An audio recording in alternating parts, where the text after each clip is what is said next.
Hi, this is Laura Kevin with Tritium, the new Niagara Security Product Manager. I'm Roger Rebenak, and we've got some exciting news for you. Laura, do you know how many listeners and viewers have logged on to Control Trends? 1 billion? 1 million. 1 million. Congratulations. Do it with me, Laura. Do it with me. 1 million. Customers.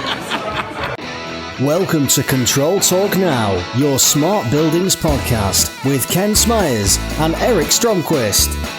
ControlTalk NOW, your source for control news you can use. And now, here is Eric. Hi, welcome to ControlTalk NOW, your smart buildings videocast and podcast. My name is Eric Stromquist, and you are watching or listening to your smart buildings control news for the week ending June 21st, 2014. I am joined, as usual, by the man, the myth, the legend, the one, the only Kenny Smyers from Pittsburgh, Pennsylvania. Kenny, welcome to the show, big dog. Thank you very much, Eric. It's great to be here again. It's beautiful June 20th weather, Pittsburgh. It's only 75 degrees overcast, but it's a pleasant day. What's it like down here in Atlanta? It's hot and muggy and humid, my friend. So I think I told you last night we've been working on the basement for about the last 3 months. So yesterday they moved some of the furniture down. So I was up late into the night moving the video equipment and the audio equipment down to the studio. So this is the inaugural broadcast from the basement studios of HVAC Controls Productions, a.k.a.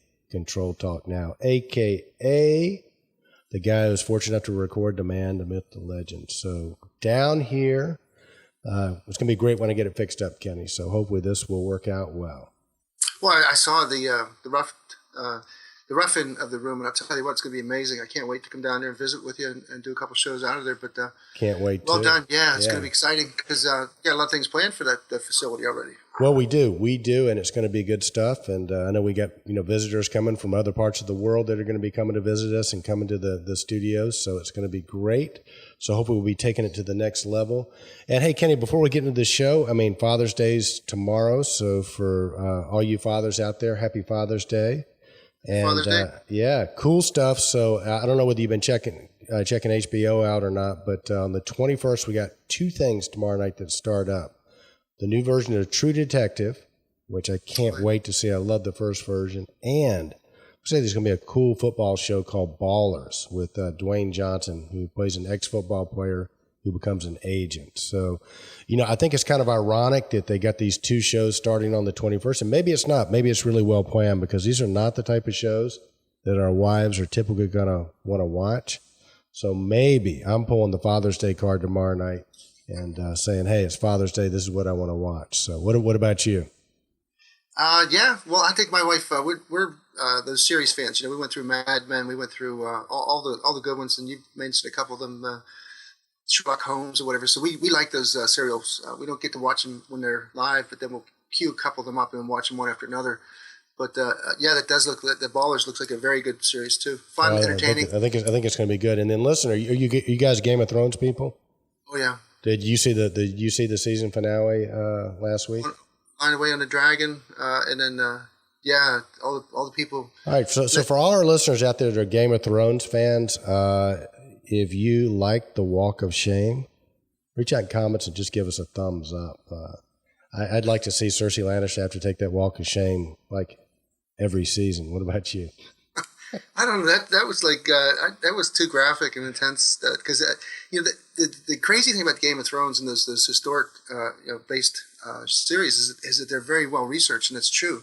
That probably is based off a real true event. And could you imagine? Extraordinary. And, well, let's not give it away. She's going to come back. You see that giant? Picture? Yeah. But hey, let's not give away anything for anybody who hadn't seen that final episode. Needless to say, it was phenomenal. So, Kenny, real quick, special thanks to Roger Rebenak and Laura Kevin for their congratulatory 1 million views on Control Trends. We really appreciate that. And sort of speaking of Roger and Laura, real quick, give them a background on Roger Rebenak, a.k.a. the most exciting man in the controls industry, and of course, one of our favorites, Laura Kevin. Real quick for our audience who might not know who these two folks are, Give them a quick rundown, Kenny.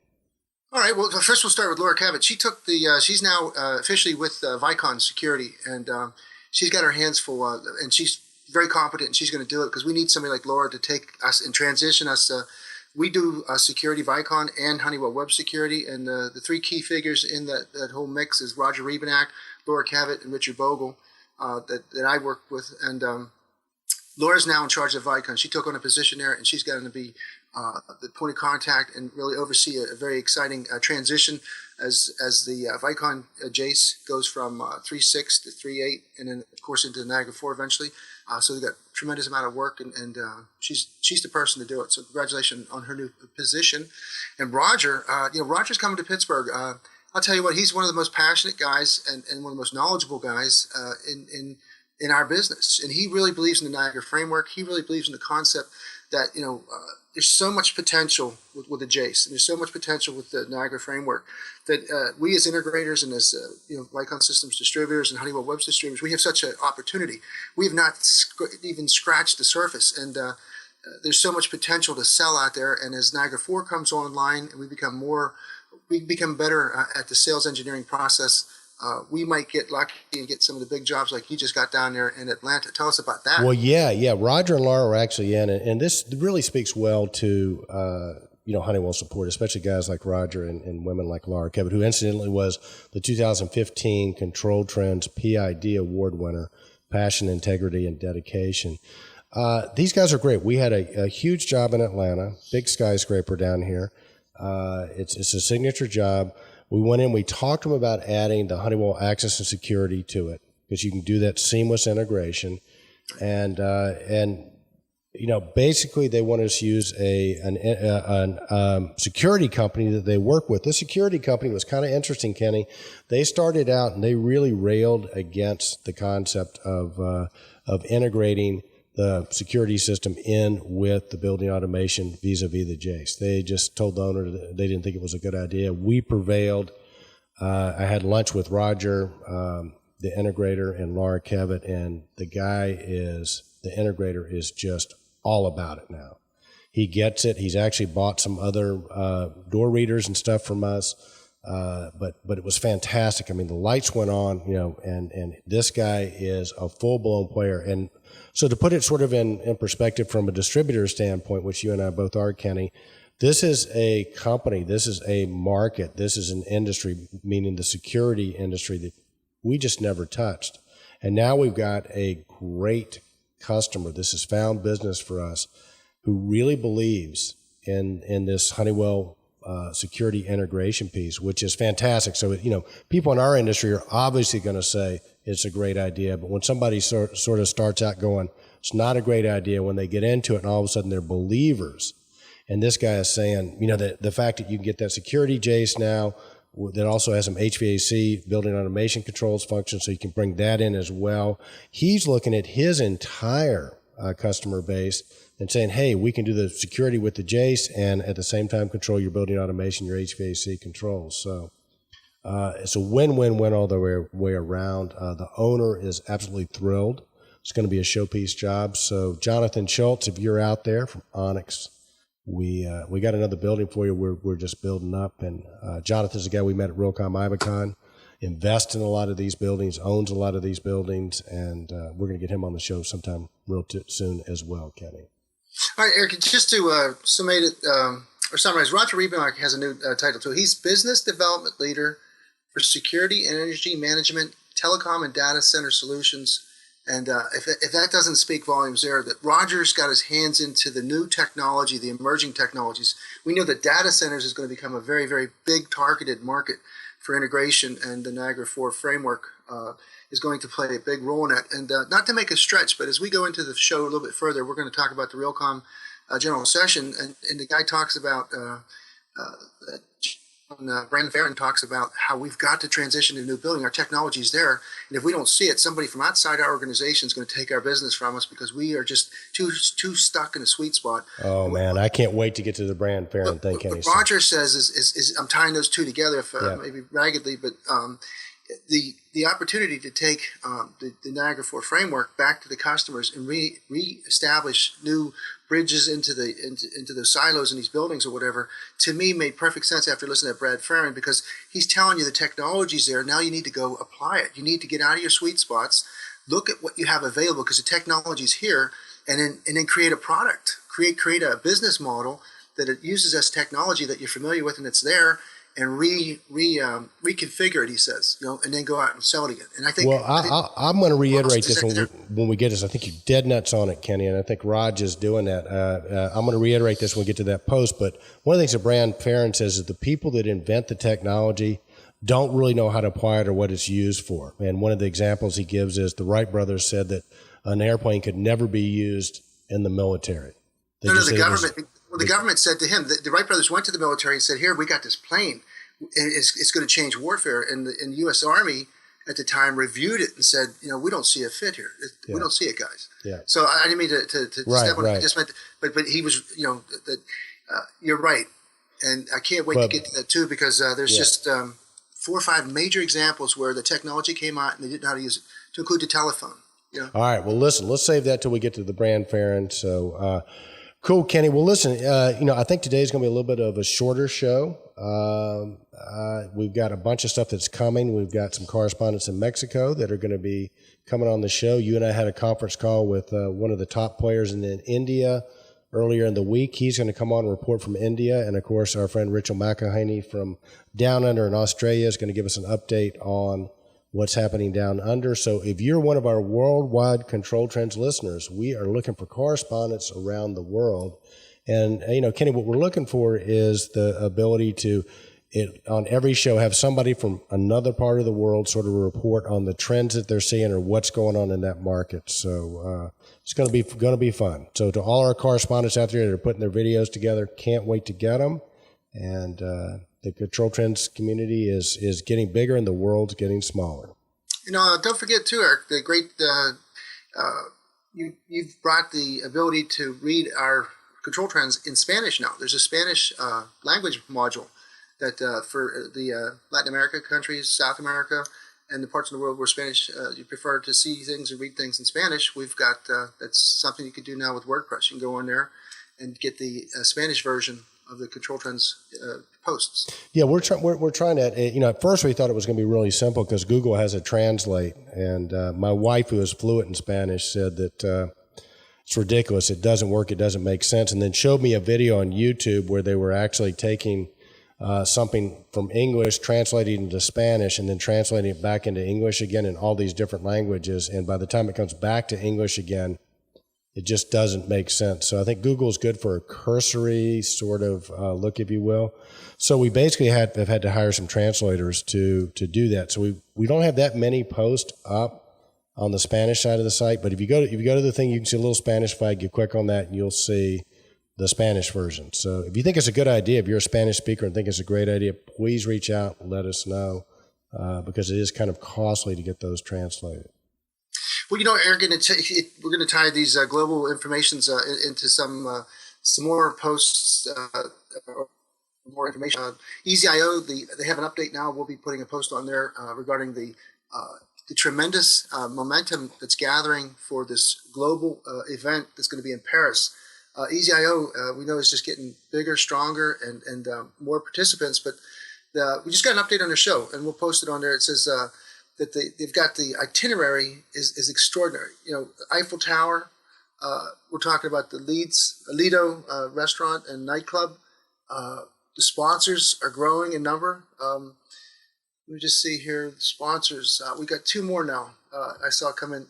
We have Interstellar, J2 Innovations, Sky Foundry, NodeOn, in addition to Belimo now are sponsors for the EasyIO Paris Global Event coming in September. That's going to be spectacular, Kenny. It really is. And let's put a link. It's a new registration form. We'll put a link in the show notes. So if you hear this, you can click on that link and you can go straight to this piece that Kenny's talking about. You can register there. You can also, get the agenda. But hey, Kenny, I was talking about EasyIO. I sort of want to go back and tie this in with the Bran Ferren. It's interesting. We've done a lot of training with our integrators on the EasyIO product, and they love it. Okay. And I was talking to Mad Mike, and he said, let's do another training seminar in Atlanta. We started to reach out to our integrators, and our integrators are going, look, we understand how it worked. It's fantastic. We don't really need to be taught technically anything else about this product. We need to be taught how to sell it and where to apply it. And I think this gets back to sort of the Bran Ferren thing where, the people that develop the technology, I'm not saying this necessarily about EasyIO, but I'm just saying, the integrators that are used to working with a particular product, you sort of like you give them a Ferrari and they don't know where to drive it. And because, they're used to, a bicycle or whatever, and you give them a Ferrari and they just don't know where to drive it or sort of how to drive it. So I think this is another great example. So if you work with EasyIO and have worked with EasyIO, I know people like Barry Light have found applications for it and really made it work. But if you're working with EasyIO and got unique applications, or can talk to our community about where do you sell this? How do you sell it? To me, it's like a Ferrari, and that seems to be the biggest challenge. It's a fantastic product. It works well. The price points are right on it. You and I have dubbed it from day one as being a great candidate to win the race to the small space, which is a term Kenny and I dubbed it. Now that technology is getting less expensive, that every building is able to have a building automation control system and pull data out and so on and so forth. But does it make sense to you, Kenny? Are you hearing that from your integrators too? I hear it's a great product. Where am I going to use it? Well, I think it's a process, and Mike talks about the development in certain parts of the world, the emerging economies, where they're selling the most FG controllers and why. I think what happens is you have a learning curve, and then once you get the applications, you have to get that ecosystem. People have to understand that the controller is capable of doing anything you want it to do it, and it gives you the engineering tool to do it. But like you said, if you look at some of the recent updates with EasyIO, they have an air handling application now that makes it incredible. It's BACnet, certified, and it gives you all the documentation right there on the single screen. We saw that there's a gentleman from what's his name from up north there, Finland, not Finland. Norway. Norway. He just came up with five new applications that they're sharing. So what's happening is this ecosystem's building is that the FG Energy Graphics. These guys in Scandinavia have come up with a whole different set of EasyIO FG32 applications. So what we're seeing is application libraries building. It takes time, but pretty soon the average integrator is not going to have the opportunities to spend a lot of money all the time, or the budgets aren't there. So what they're going to have to do is find the best fit. They're going to have to take a controller that's most enabled, gives you the best open opportunities to take a controller for the least amount of money, put it inside of a building, bring it on the web, give the user interface, make it browser accessible, and EasyIO has come up with a controller that basically it gives you the biggest bang for the buck. Now, to put those into large applications is challenging for an integrator. So sometimes what I think happens is, if you're trying to budget your time and get the most, to get the largest margins on your projects, getting into the Tritium world, of course, in the webs worlds and the FX worlds of Johnson and Delta and Distech, you want to get as much of the pie as you can. So you want to go in big. You want to get into a distributed environment like a school district, the mush markets, and you have the ability to sell a platform. The Niagara platform fits that perfectly.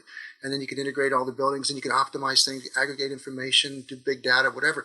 But the reality is that about 85 to 90% of the commercial business is in these smaller applications where you can't invest into that overhead driven, platform based approach. They need a control out of the box from the back of the truck onto the wall that's going to be able to take care of a whole lot of information, critical stuff. Like Mike showed us that one at that microbrewery. That was amazing. But they're controlling microbreweries now.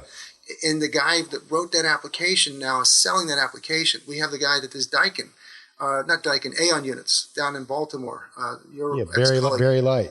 He did an Aeon application that if you're working with Aeon equipment, this thing becomes a no-brainer. Yeah. This thing will save you so much time and energy. Everything's made for you. All the charts, all the data presentation, all the control application schematics, everything, the sequence of operation. He's done this for you, so you can buy a ready-made application with an EasyIO FG controller you're off and running. So I think what's happening, Eric, is it's just give it a little bit more time. You're going to see the market's getting bigger. That 90% that's not serviced right now, or 85% or whatever it is, in these commercial schools, these older churches and whatever that need that they need DDC control, but they don't have a good fit yet. The FG32 controller will continue to fill more and more of that market. Well, and Kenny, I think you're right. And I think another trend we've talked about is people going more to the, best of breed, AKA the hybrid solutions. And meaning that you pick best of brand, so the best plant controller, the best VAV, the best, interface or whatever. I think we're seeing more and more of that. I had a special shout out to Donnie Walker. He's one of the consulting engineers at Newcomb & Boyd, which is a huge engineering firm in the Southeast, and ran into Donnie and his team out at Realcomm IBcon, which I was really pleased to see them out there.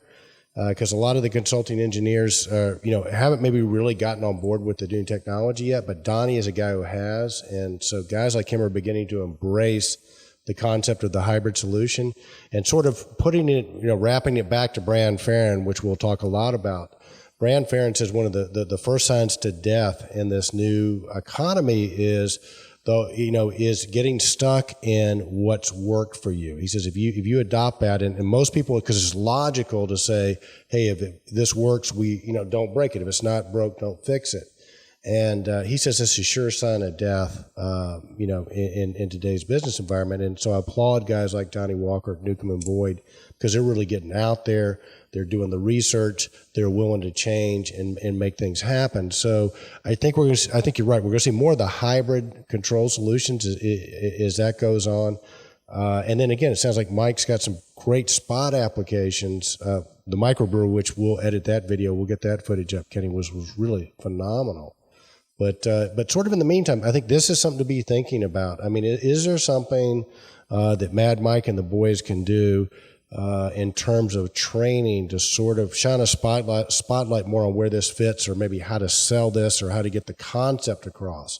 Because technically, I don't think there's a better plant controller on the market. Well, it'll come.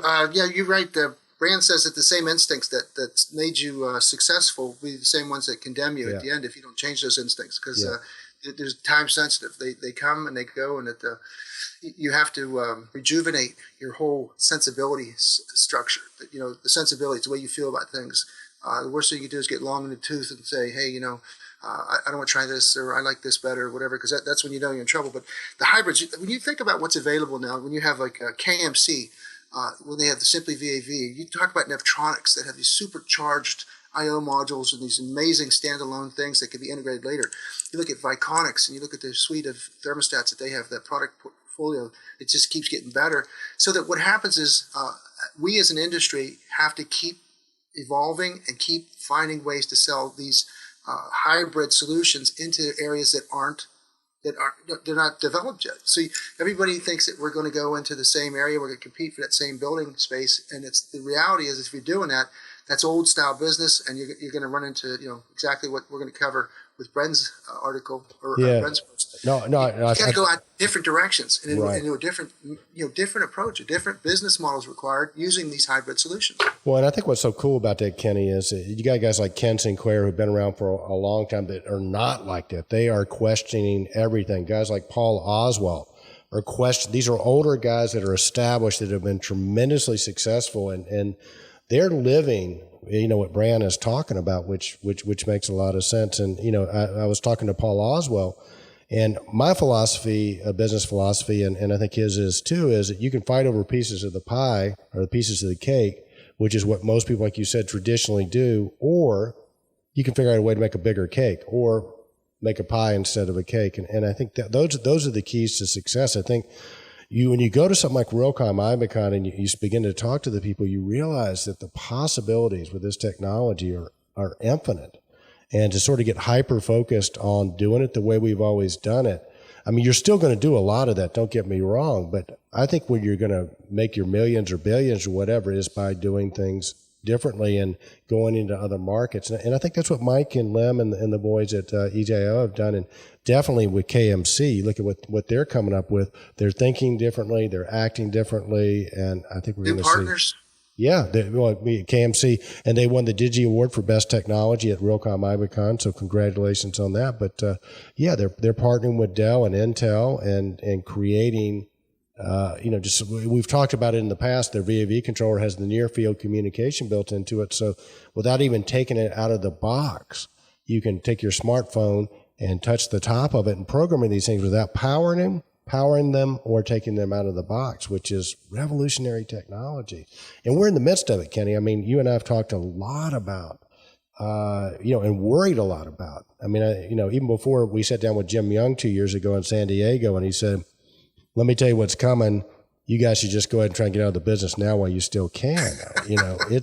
I think they're huge shakeups, and they're coming. And, and you and I both been in the business over 30 years, and, we've seen change, but never at the rate that it's coming now. And that's not just true for us. I think that's in any business. Well, we'll be stealing from that other post, but it used to be 10 to 12 years from implementation to adoption, and now it's changed to 2 to 3 years. And we have all those examples. I tell you what, we should probably cover one or two of these, because Bran is the third post. He's the second. We have you conference live with John Petze, and then we have Bran. And why don't we just go into that head first? I think we're just going to call this the Bran Ferren episode. What do you say? Well, I think but see, we're also talking about 0 to 1. That book where they talk about you can't keep going out on the end, the x-axis, just me too, or put an iteration on it. You got to come up with something new and create the next level up on the y-axis. I got that backwards, but in the book, you have to create something new. And to create something new, you have to take technology, you have to reapply it. You don't have to necessarily create the technology, but you have to create a monopoly. And the monopoly is a bad word, it has bad connotations, but actually monopoly is a good thing if it brings value to the people that need it, the customers, and to the markets. If you solve a problem, and that's why in the United States we have the 17-year patent protection law. Is to give somebody return on value or return on their investment of that monopoly they created. But what Bran says is that it ties right directly into 0 to 1, and then the other books that you were talking about. Bold.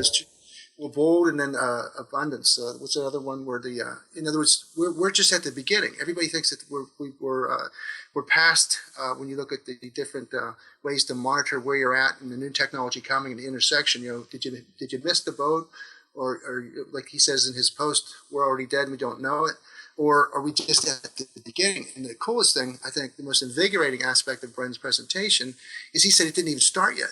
Yeah. The rocket that's going to change our world is on the pad, and it hasn't left yet, and you still have an opportunity to take full advantage of it if you just become more in tune with all the aspects that are going to be part of the change. No, Kenny, you're right. And not Brandon is not the one that says this. I mean, we get that from 0 to 1. We get that from Bold. I mean, there are numerous sources that say what happened. And think about when you and I got started. Computers weren't even around. When we were out tooling around being outside sales guys, we didn't have cell phones. They weren't invented. If you wanted to make a phone call, you had to drive up and put a quarter in, or you had your calling card if you were really cool. You'd have to stop at a payphone to make a call. We've seen in our 30 years the advent of the cell phone. I mean, I remember when the computers came out. I remember when the fax machines came out and people are going, that's baloney. It'll never last. Nobody's going to use a fax machine. And the fax machines came out, then the computers came out. And what these sources are saying, Kenny, in our lifetime, we've seen a revolution of technology. And what they're saying is it hadn't even started yet. So for guys at our age, think about, what's happened in your career. And imagine if all that happened in the course of 6 months or 3 months or monthly, those sorts of changes were happening, because that's what's upon us. And you have to be thinking about how that's going to affect your business. How are you going to stay relevant? How are you going to participate? And to do that, and we'll go ahead and tease this one out again. To do that, you really have to think differently. And one of the things that Bran says is you have to spend time with people to help you with your vision that don't think like you, don't dress like you, don't act like you, that don't like you, and you don't like them. You have to reach out to them. And we've got an insight into that and this is a very likable person, by the way, but a person by the name of Anonymous J, who is in our industry. And she is very passionate, and she is one of the people that's going to help shape the future. And she's the type of person that you have to listen to. But I can tell you right now, most business people that have been around for a while and are in that mindset of we've done it this way and it's worked great so far and it's going to continue to work, are going to be threatened by somebody like that and probably not listening to her but she is absolutely the beacon and people like her that you need to be looking at to guide you out of the fog, because this is not, I don't think, Kenny, going to come on gradually. Everybody from Jim Young has been telling us it's not going to happen gradually. You're going to wake up one day and the world is going to have changed. And if you're not prepared for it, and Paul Oswalt said it, if half your staff's not under 25, you are dead in the water. And I think a lot of that is if you have those young people there that are looking at things differently, they'll help you navigate out of the fog. But if you don't, and you're going to follow your instincts, like you said earlier, you're just going to get lost. Well, I'll tell you what, this is really good stuff because it's all coming together. I think the neat part about Control Trends is that we really do try to focus on trends. Some of these trends become gigantic in nature. We watched, big data, visualization. We're still watching the cybersecurity grow. And now we're seeing that, what the meaningful time that you spend at Realcomm and IBcon, the guy they bring on to do the general session cautions them even that these styles of meetings are going to go by the wayside eventually. That the building industry that you're in, that nobody's going to go to work anymore. The cars are going to drive themselves. Well, he says, Kenny, and look, we just might as well just go out of order because you and I are both chomping at the bit to talk about Bran. So John Petze, we're going to come back to you, but so Bran tells the real estate people the thing that is going to affect real estate more than anything else is the car that drives itself that's coming. Okay, he says it's going to completely, and the reason it's going to affect real estate is going to reconfigure the way buildings are built. Because he said, for example, in Los Angeles, what was it, Kenny? 50% of the real estate is parking lots, right? So you're going to be able to change that around, and so you're not going to have that. So it's going to change it. The other big trend he's seeing, and Anonymous Jay said this. People are not going to want to come to an office to work. They're going to want to telecommunicate and whatever. And Bran says, well, people say, but it's not that effective. And he says, who cares? He kept coming back to who cares, because it's a freight train, and you're not going to stop it with your prejudices, your old way of thinking. You're not going to stop what's happening here, right? Well, he really does. He drops the bomb. He just says. He says, "I'm here to terrorize you." He goes, That's what Anonymous Jay said. I'm here to make you upset. He said the business model of the United States is broken. We borrow money from China, buy oil from OPEC, and then we burn it in the air and have nothing to show for it except for carbon footprint. But what he was saying is he used several examples. Eastman Kodak, how they invented digital imaging, and then how they just try to cling on to it and how they just died. He drew a neat little graph. He says that PowerPoints suck, and he's very. He said he was there for the entertainment value and shock value. So like Rob said, he dropped the F-bomb a couple times, but he didn't do it to be ignorant or anything. He did it for the effect, the impact, because he was saying about the person that would say that. But he said about how we have again the two lines, and then the new technology starting from zero, going up high, and then you've got the going out of business line coming from time side down to money side, or money side down to time side, and we intersect somewhere. And he said that there'll be people in the audience that'll say, nah, we still got more time. So it's like the Titanic, instead of going down in 5 hours, you got 7 hours. And then then the young guy comes in and he says, guys, you're already sinking and you don't know it. The Titanic is going down. But the point that I think really the first big takeaway was the sensibilities that we're talking about, like the instincts. You cannot think that what you believe in is going to be static and be correct for a period of time. In other words, it's going to become no longer useful. It'll become detrimental to you. So if you think you know what you're talking about and you haven't re-associated with new people in the business and whatever, then you're probably so far off the beaten path that you don't even know it. And that so many of these folks are running key positions in America, corporate America, and that's why they're not going to make the transition. He talks about Sears and Amazon, how Sears didn't think they had to. They thought they had the catalog, and Amazon comes on and just overwhelms Sears. Craigslist overwhelms the newspaper industries because classified ads pay for newspapers and magazines. And here this guy gives it away.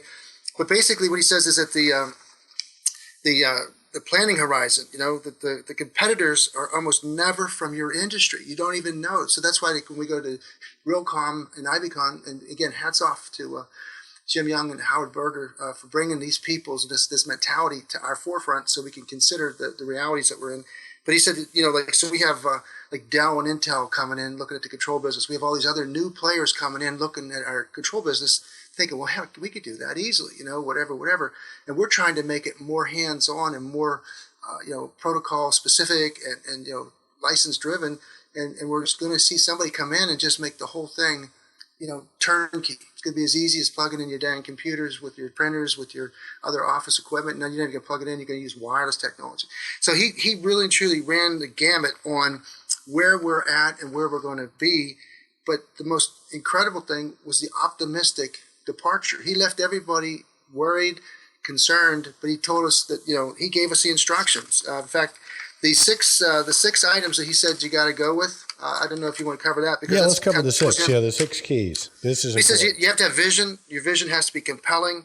You have to tell your vision in a few seconds. It's the old elevator pitch. You got to have it, and you got to be able to deliver it with intensity and credibility.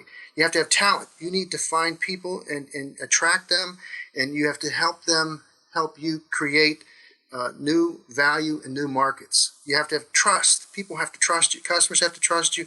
Banks have to trust you. Employees have to trust you. He's saying about the 19 days that they built a building and there was cracks in it. He said that the technology isn't going to be bulletproof when you first put it in. That's why you call it technology, is because it doesn't work all the way yet. Once it's a proven technology and it's integrated and accepted, then it's a telephone or it's an iPhone or whatever. But the part where you transition from the introduction, the implementation, to the actual acceptance and 100% all the bugs worked out, that's the technology phase. But he was saying that people have to put up with you, and the only way they'll put up with you and your shortcomings is if they trust you.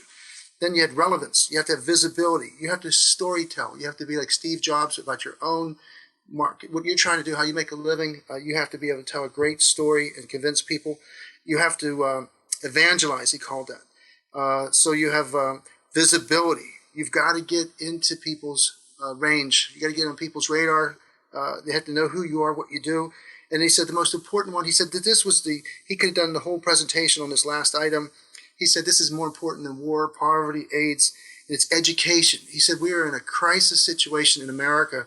He said that it's the most technology he's ever seen put into place so rapidly was the metal detection capabilities that we have in schools now, because we've let it get that bad. He said that we have a responsibility, that the corporations and that every individual has a responsibility to educate young people through distributed collaboration. He was saying that classrooms are going to change. That one of the coolest things I ever heard anybody say recently was that the internet is an intelligence amplifier, and that his granddaughter's growing up with the new sensibilities that he's trying to tell us we need to catch on to. They grew up online with all the advantages of with the permissionless society, that they could find out what they want. But he said computers won't replace teachers. It'll just change. Teachers will still be required, absolutely required, but that you need to understand that the people you're working with that are coming up into your business, the new players that will enable new business models, are not like you. They don't like you. When you walk into the room, you take the lifeblood out of the room. He's telling everybody in the room that you got to be careful that, like you said, you got to be able to sit next to somebody you don't know, from another country, from another perspective, from another intelligence range, from another economic range, and you have to accept the fact that they can help you sustain your business and they're critical to your future. So amazing presentation by Mr. Bran Ferren. Really was, Kenny. Great synopsis there. So based on what Bran said, and again, encourage you guys, we have it posted on Control Trends. It's part of the general session. You also get to hear John Petze, not John Petze, I'm sorry, John Sublet, Nino DeCosmo, some of the other folks there. But Bran Ferren, you can scroll to that. That's a must watch. I think it's about 28 minutes of the best stuff you can get. But Kenny, after listening to Bran and what he says and what he advocates, do you know anybody in our industry that's doing that? In a small ways, I think I do. I think I see it. I think, the different people, I know the different industries, they're not maybe a daily contact. But in our industry, I would say who's doing it? KMC, Eric Kruder, what he's doing, what they're involved with. I think Niagara 4. I think Tritium. I think that they're following the Apple model. Another thing that Bran said that was so important was the ecosystem. He said that the iPhone. He mentioned McDonald's. Let's just go back a little bit. He was saying how McDonald's was once building a store every hour, and that they've now got so much competition, and that their models aren't sustainable. To even McDonald's, mighty McDonald's is tripping up, trying to keep up. He talked about how Apple was so ingenious, how they didn't know anything about the phone business, they didn't know anything about the music business. They created the iTunes, and then they created the iPhone, and they were not in those industries.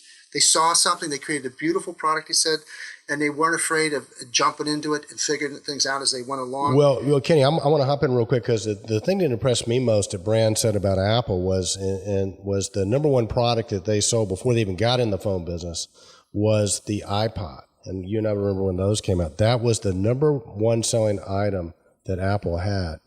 And what they basically did when they created iTunes is they cannibalized that business because now all this stuff could be downloaded. So they were willing to cannibalize their most successful product to move on to the next thing. So you just can't get too enamored with with your successes. And I mean, there's a statement about what failure's the first step to success, or you have to fail before you succeed. But I say success can sometimes be the first step towards failure, especially in this economy. So, but yeah, that was a great example. Great synopsis there. And I could go on and on, Kenny. But you said another word that you really have to collaborate.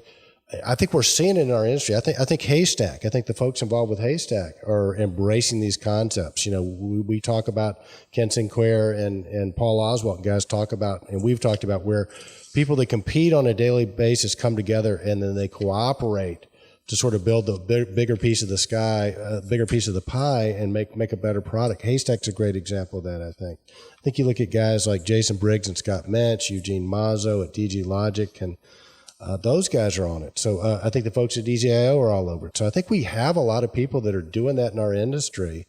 And then how do we... It's this disruptive bunch, but I think also when you were talking about like Project Haystack and the community and the collaborative, distributive collaboration, I think was the term he used, but he was saying how Apple did something that now becomes a fundamental business model to copy or to pay attention to, and that is Apple's.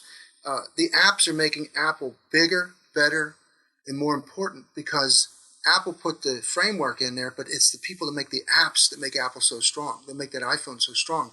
How many apps do you have on your iPhone right now? Probably 3 pages. Yeah. And see, but Apple didn't do that. They enabled it. And see, that's what I'm trying to draw a reference to with the Tritium's Niagara 4 too, and some of the other big players that are doing it too. Right. Well, I want to roll into that real quick. I want to make one more point with what you just said, which is when we get back to Bold, they say every great technology, and Bold's a book that Kenny and I both recommend. We read. We love this book. But in Bold, they said that if you look at any technology that came along, it wasn't until they created a simple interface that the technology really took off. And so, with that sort of as a framework, let's talk about, because you were on a call, let's shift gears, you were on a call, a conference call regarding Niagara 4. And a webinar, yeah. Yeah, webinar. Let's talk a little bit about it, because I think Niagara 4, there's a little controversy about it. People keep wondering where it's going to come out. I've gone on record saying I applaud them for not getting it out till it's perfect and ready to go. But what were your takes from the webinar, Kenny?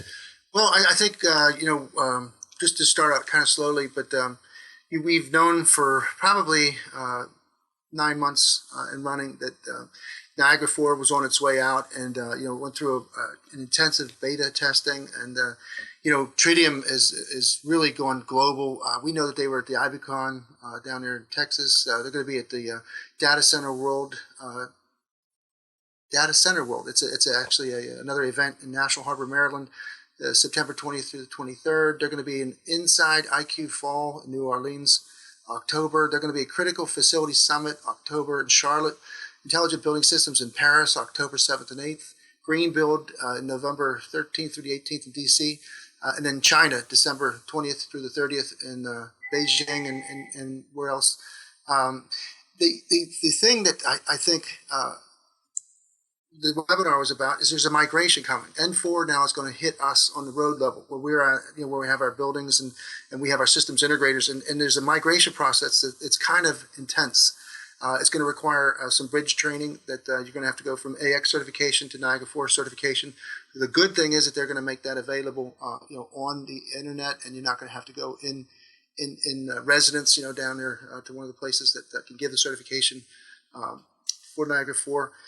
But you're actually looking at some pretty intensive crossover. The important thing with Niagara 4 is going to do, the key features that it's going to give, it's going to modernize and update everything. They have end users going to be able to customize their own dashboards, advanced charting and visualization, data tagging, tag-based navigation, device templating, data cleansing capabilities. Some of the really nitty-gritty stuff. They're going to have role-based authentication. Let's see what else we got. RBAC, role-based authentication. We've got improved user interface development experience, station templating, and then the Niagara AX to Niagara 4 station migrating tool.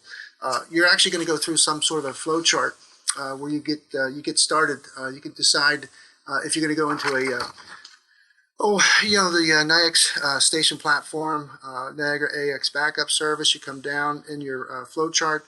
Are you going to upgrade or buy new? If you're going to buy new, then you purchase your Niagara 4 platform. If not, you've got to go through the AX to N4 distributor and get the tools you're going to need. And then you start out with the migration, from the backing up to the actual migration tool, and then you're going to have the ability to do the review.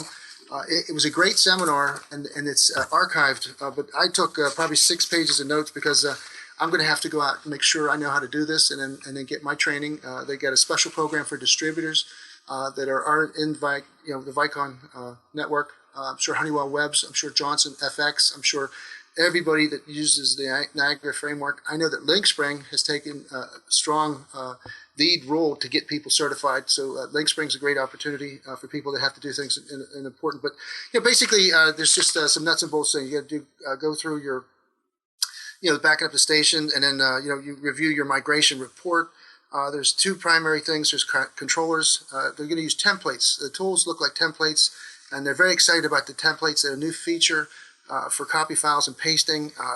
So you have a controller template and a supervisor template, and then you're going to go through the migration. It's going to give you a report, and then you're going to find out that a lot of your apps are going to require some work.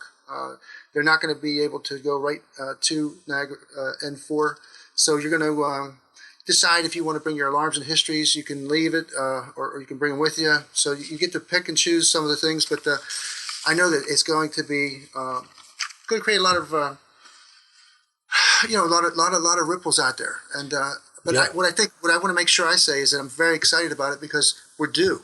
This is the new technology. You've got to keep. You don't want to get. What did John Sublett say? You're going to get beached. You're going to get your islands of technology. If you don't continuously upgrade and go current, and just another heads up, anybody that's in the 3.5, 3.6, or whatever, you're going to have to go to 3.8 first, and then go to Niagara 4. So you're not going to be able to go from your older versions. You're going to have to go to 3.8 first, and then go to Niagara 4. And I'm sure everybody out there, just to make a statement though, they have choices where you can go through a Jace upgrade or you can go through a maintenance agreement. And make sure you take that maintenance agreement. So if you do go from 3.8 and then go to 3.4, if you do that within 12 months, it doesn't require another license upgrade. That's good. That's a good point, Kenny. So listen, I got a question for you. So how successful would Apple be if they came out with a new version of the iPhone that included all the apps already? Here's what I'm hearing, and I don't know whether this is true or not. I'm going to make a statement here and sort of ask a question. It sounds like that Niagara 4 is so rich and so robust, the fact that you can do the rules-based and the data analytics and all that stuff. What does that do? So my question for you, and you know this better than I do, is that going to make a guy like our buddy Alpert or the guys at J2 Innovation or the guys at DG Logic or all those people that if you will, sort of had those apps, those add-ons, are they no longer going to be necessary or relevant? Is this going to have a negative effect on them, do you think?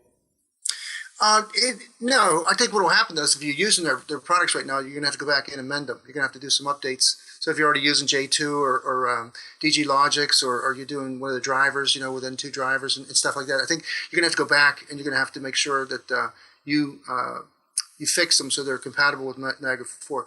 I don't think that at all, Eric. I think what happens is, again, I'm a big believer in this, co-opetition. People that like J2 Innovations, for instance, is being used by so many people. It's integrated. You don't even know that you're using J2, but they've sold to the end users, and so they're very well established. DG Logic's working with Cisco. They're so big and bad right now. I think they're silent giants. They don't market as much as they used to because they've got such an extraordinary installed base. I think some of the aggregators that are already established, Sky Foundry, this is only going to help them because it's going to make people more aware of it. And this is just, it comes with it. This is embedded so that you get these additional benefits and features, but you still need to use them. You still need somebody that's going to be able to do, understand how you do charting and how you do visualization, how you tag, data, and how you navigate that. You still have to have somebody has to play quarterback. These are just the tools. So what it means is that for the new way of doing business, I think, is the more you put inside of something, the more you can sell later. For Tritium, like the JACE 8000, that's going to be it's going to be licensed based on how many points you need or how many devices you have. So it's going to be the same device. The first time I experienced that, and to me it was magic, was with the Pitney Bowes postage machine. You'd call them up and you would send a check or give them a credit card, and then they would enable the Pitney Bowes machine more postage. So all the postage, $1 million worth of postage was in every one of those machines, and every time you gave them a payment, they would enable so much more of the postage available, right? So I think that's going to happen with our business. They're going to get an economy of scale. They're going to get the form fit down. They're going to make one JACE, and inside that JACE is going to have a tremendous amount of features that you're just going to enable by the license, by the application you need. But for Tritium, for the JACE 8000, they're going to sell a zillion of them because it's going to be what's equivalent to maybe on a lower end standalone FG32. The JACE 8000 is going to be just the higher end of it. It's going to have my gosh, they're adding. They're doing the toolless installation, expandable for 4 option modules, native Wi-Fi capability. They got open drivers that are going to be standard. They're increasing the number of drivers. You're going to be able to select the right capacity license, an intuitive user interface, and then like you said, the data visualization, the energy programs that they're going to have, so that you can do some. I think this will fit real nice into the smart grid that's coming up as we get more and more in tune with that. These are going to this controller is going to be ready for that. So you basically have a low cost integration, high powered performance, and it's going to be what's going to be the mainstay for the next couple of years for systems integrators. So I don't think it's going to affect negative. I think that people will feel that way. There's always going to be that sensitivity. Remember the sensibilities we're talking about? We have to change our sensibilities. We're going to think that was targeted to be a negative thing, but I think just like cybersecurity or just like carbon monoxide detection. I remember the funny courses we used to have to go through, but one of the most important things I learned from it was I think it was Backrack or maybe it was Testo. Any CO detection is better than nothing. Yeah, well said. So whether you put a tag on the furnace that turns when it gets saturated, it turns black. You're in trouble. Or you can pay the most expensive, so that at 1 part per million, you're getting alarms and sensors and bells, right? I think with the data aggregation, with the new visibilities that we're getting into our building networks, this is certainly just one way. It's a very good way. It's a very compact way, and it gets them better specifications. It gets, helps all of us get, if you get this Niagara framework approved, then automatically you've got all these things coming. If you put a JACE 8000, you've got at least an opportunity to address all the requirements of the project. If you want to go above and beyond that and really maximize it, then you're probably going to go with a third-party app because you're going to want more features. You're going to want more capability, or you want somebody else to do it. So a lot of these things are going to become third-party services where the information is just going to be pushed up into the cloud and somebody else is going to manage it and come back. We're gonna see a lot of that happen. Listen. You just touched on something I want to mention because we talk a lot about cybersecurity, and it was a big topic at Realcomm IBcon, and it was interesting because one of the things that Bran Ferren said was that pushing the data up. He says conventional wisdom is we'll keep the data in house, we can protect it better. He said false thinking that if you push it up to the cloud, you got more sophisticated people there that can help protect your data. Not only that, they're able to hide it amongst billions of other pieces of data so that they have a better way to protect it. So I wanted to get your thoughts on that, Kenny, because that was an interesting statement that Bran made. And also Fred Gordy, I know you're probably listening, agree or disagree with Bran's statement that one of the best things you can do for cybersecurity is push your data and your stuff up to the cloud because they can protect it better. Well, hearing that made me a little bit more smarter about the whole thing. We're not doing a whole lot of cloud services right now, but he said that you're more secure in the cloud space than you would be locally. Mainframes are gone. The whole localized mainframe and data center, it's going to yield, it's going to go. He said they're gone. And you can't protect your own mainframe as well as the degrees of protection given to the cloud services, the expertise that they have, the degrees of protection and the highest level of security is being given to the cloud. And he said the tragedy is that insiders do most of the penetration anyhow. Either you pay for all your security and then you have a human weakness. Well, this eliminates the human weakness. It reminds me of that machine to machine communication where everything's doing its job except for the human operator doesn't understand it or doesn't follow through or doesn't check. So he said that there's no question about it. He said the clouds give you an anonymity that's 1 billion to 1. So if somebody's looking out for you, they can find you if you have your own mainframe. But if you're up in the cloud, they have to sort you out of potentially 1 billion possible customers that are on that same service, so they can't find you. Very interesting concept there. And again, I can't wait to get Freddie Gordy on. Kenny, believe it or not, man, this has been such a great conversation, but we're getting up against it time-wise. So I'd like to sort of round things. We had several posts, with interviews that we had done at Realcomm IBcon, including John Petze. Got to interview a very interesting gentleman by the name of Dan Probst from Jones Lang LaSalle. He's the chief technology officer, and they offer a product. You talk about services and you talk about new players coming into the game. They have partnered with Pacific Controls to create a software platform called IntelliControl, right? And so that looks like a really cool thing. You can see the video on that. And then talking about cool stuff, Fred Gordy came back with part 2 of his cybersecurity terms. So thank you to Fred for that. As Kenny and I have said, if you can't talk the language, you can't understand the concepts. So Fred continues to reach out to help educate our community. So we appreciate that. Hopefully we'll get Fred on for another interview here real quick, Kenny. And then I think last but not least, our friend, one of the brightest guys we know, Kenny Scotty Cochran. Apparently we have Contemporary Controls came out with a BAS Control 20. Yeah, tell us about that real quick, Kenny. Well, I just think that, again, Contemporary Controls, ever since we got to meet up with George Thomas again and get a better understanding of, they're not just a network router company. They have controllers that are open system controllers. And I thought that this post here was very, very interesting because they developed a unitary controller built on Sedona framework, and they've also come up with they complement standard Tritium developed Sedona 1.2 components that reside within the devices unique to BAS Control 20 and the 48 web components. But what I got a kick out of was that Contemporary Controls has really taken some leadership. He's given away a whole lot of intellectual properties with that book that's still downloadable about networking. And I just love the fact that these guys are so genuinely open. Contemporary Controls defines an open controller as follows. It utilizes an open protocol for network communications. It supports open programming language for implementing control strategies. It provides programming tool that is available to systems integrators without restriction, fosters a community of developers and integrators that share technology for the public good. Now, I'll tell you what, I just really and truly get to, I love the opportunity to congratulate George Thomas and his folks at Contemporary Controls and how they are, the people need to emulate his style because they really do. They're successful, and they're successful because they're so genuine and they're technically competent. Well, they really are. And, of course, George Thomas was inducted to the Control Trends Hall of Fame this year. And, one of our favorite people, Kenny. We really like George. And Right. and it's interesting because, one of my teachers, Marshall Thurber, studied networks, all kinds of networks. I've mentioned this on the show before. But in the networked economy, the principles are different. This sort of ties back to what Bran and everybody else is saying, too.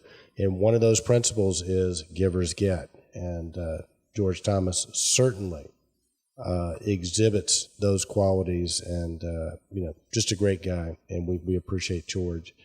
And so with that, Kenny, I tell you what, let's round it out here. Our who knew that Scott Cochran, who is one of the brightest guys in building automation controls, had a latent talent.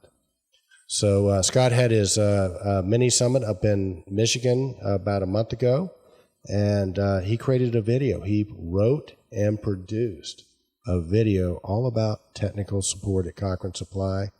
And I tell you, Kenny, it's a hoot. It's really great. So congratulations to Scott Cochran. Man, that guy just has so many talents. Check it out. That's a lot of fun. What do you think?